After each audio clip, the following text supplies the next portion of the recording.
Let's get that out of the way. I am not here to sell you a why.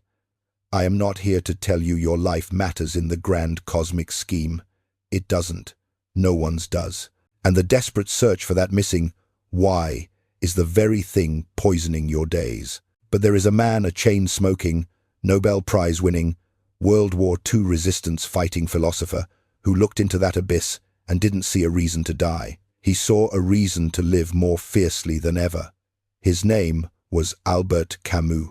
He answered the central problem of your life, not with a meaning, but with a method of defiant, joyful rebellion. And it all starts with a man, a boulder, and a sentence that will change how you feel about every single Monday morning for the rest of your life. You wake up. The alarm screams into the dark.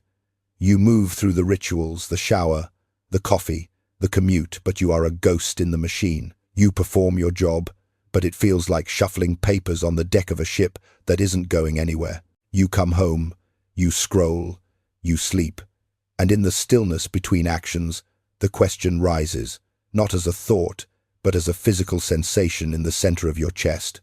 What is the point? All of it, any of it. Most people run from that feeling.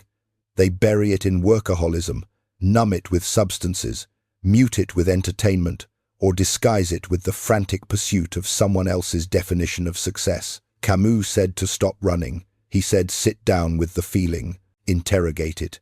He gave it a name, the absurd. The absurd is not depression. It is the fundamental, mathematical collision at the core of being a conscious human. On one side is you, a creature, biologically and spiritually wired to crave meaning, purpose, justice, narrative, and reason. You are a meaning-making machine. You need a why like your lungs need air. On the other side is the universe, vast, ancient, silent, and utterly, breathtakingly indifferent. It does not care about your deadlines, your heartbreaks, your moral victories, your legacy, or your survival. It offers no answer sheet, no judge, no cosmic applause. So you have this impossible, beautiful, tragic standoff. The human heart scream for meaning, meeting the universe's perfect, infinite silence. That tension, that is the absurd. It is the default setting of an awake life in a godless cosmos. And your entire life has likely been an attempt to muffle the deafening echo of that collision. Camus said, we typically build 3 prisons to escape the echo. See which one you live in. Prison 1, the leap of faith. This is philosophical suicide. It's deciding, because the silence is too terrifying, to invent an answer.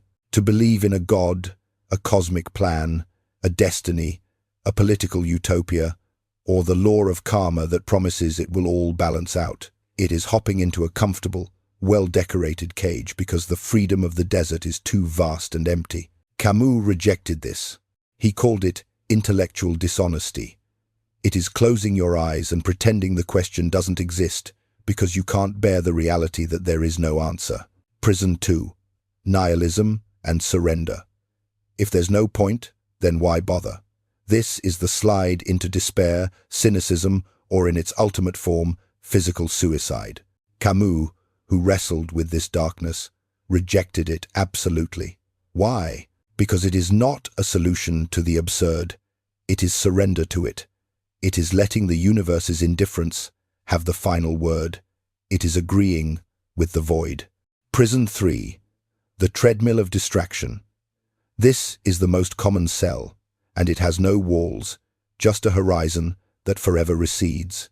You never stop to face the question. You outsource your purpose to your career ladder. You drown the whisper in the bottom of a wine glass.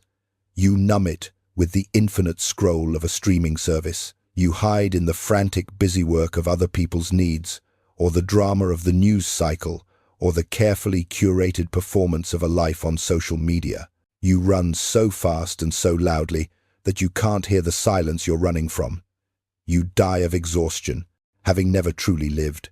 Camus looked at these 3 prisons, delusion, despair, and distraction, and he pointed to a 4th path, a narrow, rocky, sun-beaten path outside the walls.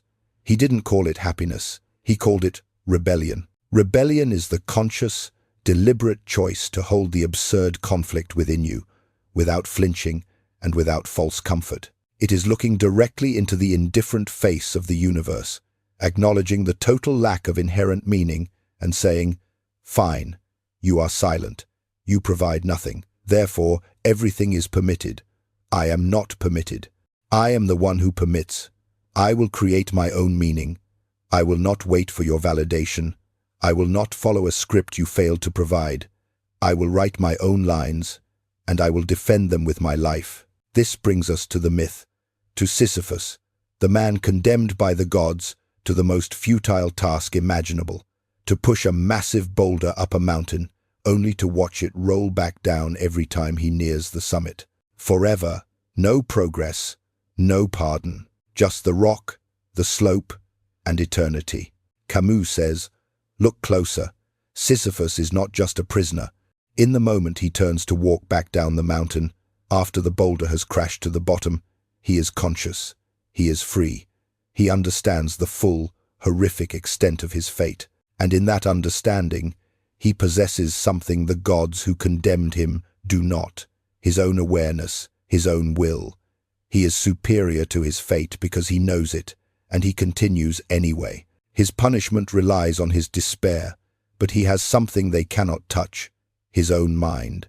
And so, Camus ends his essay not with a lament, but with an instruction that cracks reality open. One must imagine Sisyphus happy. Happy? How? The happiness is not in the summit. It's in the ownership of the push. It's in the rebellion of finding purpose within the purposeless task. His joy is an act of defiance. It is the only victory possible, and it is absolute. This is not ancient history. This is your operating manual. Here is how you install it. First, execute the permission givers. Your life is cluttered with invisible authorities, the ghost of your parents' expectations, the fiction of society's timeline, the cult of productivity, the god of financial security. You are waiting for a sign, a green light, a blessing from an empty sky. Stop waiting. The universe's silence is your permission. That thing you want to do, leave, start, create, quit, love, change.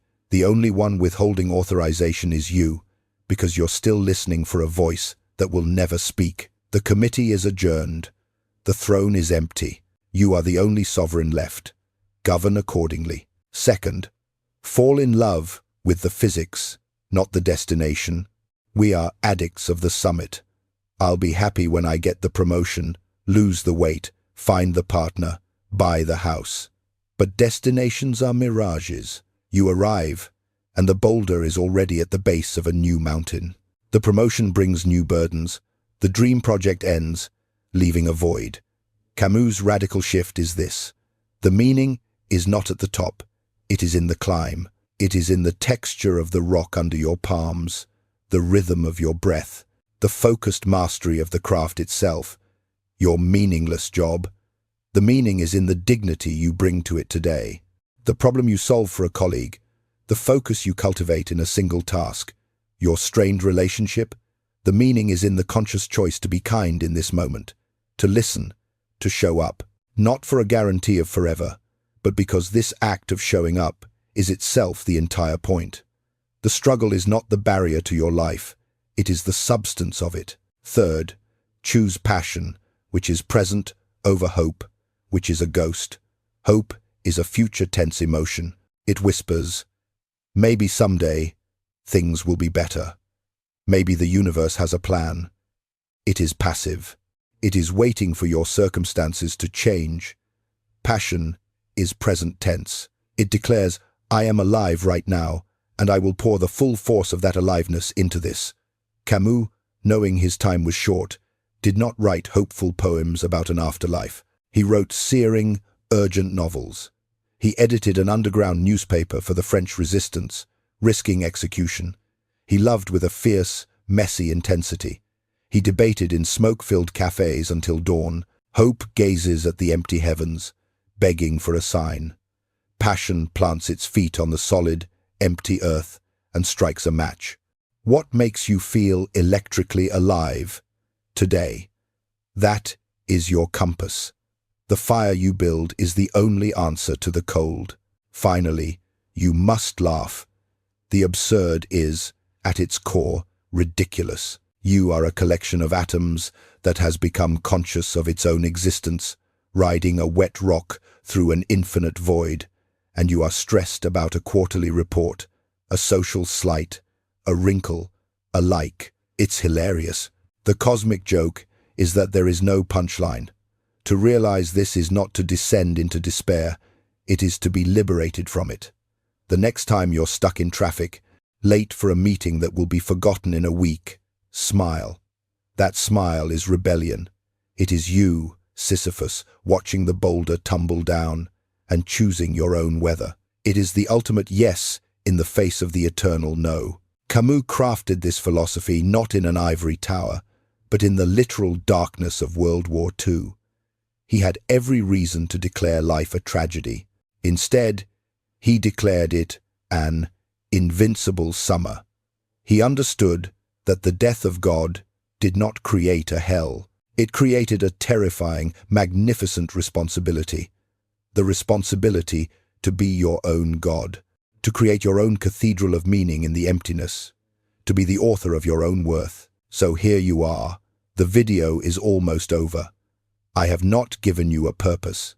I have taken one away, the futile purpose of searching for a purpose that was never there. What you have instead is something harder and infinitely more powerful: your freedom.